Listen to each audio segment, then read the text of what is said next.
It appears the police department keenly felt the sting of public opinion following its failure in security on May 17th. This morning, security was at its tightest, with at least a dozen police officers in and around the National Assembly and full protocol similar to regular House and Senate meetings in place. Also feeling the pinch was Committee Chairman Aldo Salazar, who laid down the law at the start of proceedings around 10:30. Although as chairman I may not be able to determine the direction of this inquiry, I do have full control of the proceedings in this chamber. And I'm fully aware that any deviation from the highest standards of behavior will reflect negatively on me. I am the person who is to take responsibility for what happens in here. And I will not allow anybody to give others further opportunity to sully my efforts in this inquiry. Many may take it for granted, but all of us here in this committee, all of us involved have put in significant days and many hours of hard work. And I will not allow that hard work to be stained.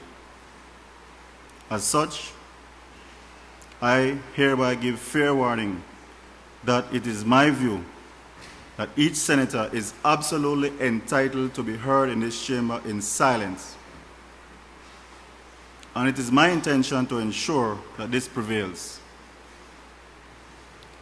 I will not hesitate to clear this entire gallery if the occasion requires it, or to remove anybody which I deem to be misbehaving.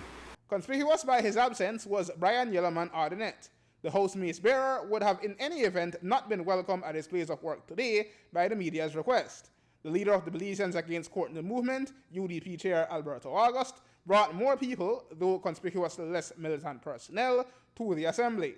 Countering that were members of the opposition People's United Party, led by their leader John Briceño, who said that the BAC's very presence suggested continued intimidation and thuggery. Well, I am very disturbed that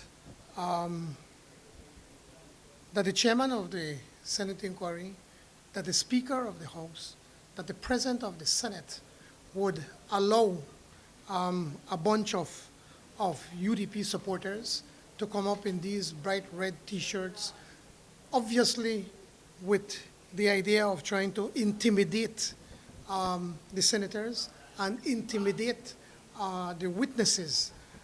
I don't think that they should have been allowed to come in with that kind of T-shirts here in this National Assembly.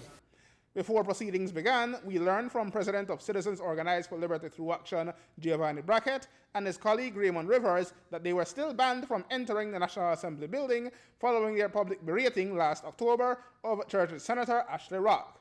Both men said this was not communicated to them before they appeared in Belmopan today, but compared to August and Audinette, sauce for the goose is sauce for the gander as well.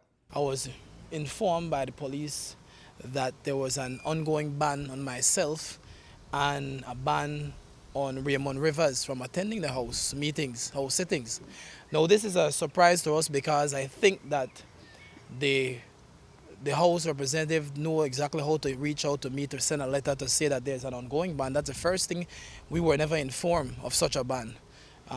Secondly, after looking at the circus and what happened to the House and the attack and assault on the media last week, I believe that there is no, if you're going to ban members of COLA and the president of Paupers, then for just making a song or a couple of noise in the House in sign of protest, then I think that common assault on a journalist would warrant an indefinite ban. The BAC's August, however, remains unabashed from continuing his organization's crusade against Courtney. Trust me, once we have notice for Senate meetings and adequate notice, we are going to be there because, like I said, our objective is simple, just to demonstrate peacefully until somebody here or calls, Eamon Courtney has got to go, Eamon Courtney is bad for this country.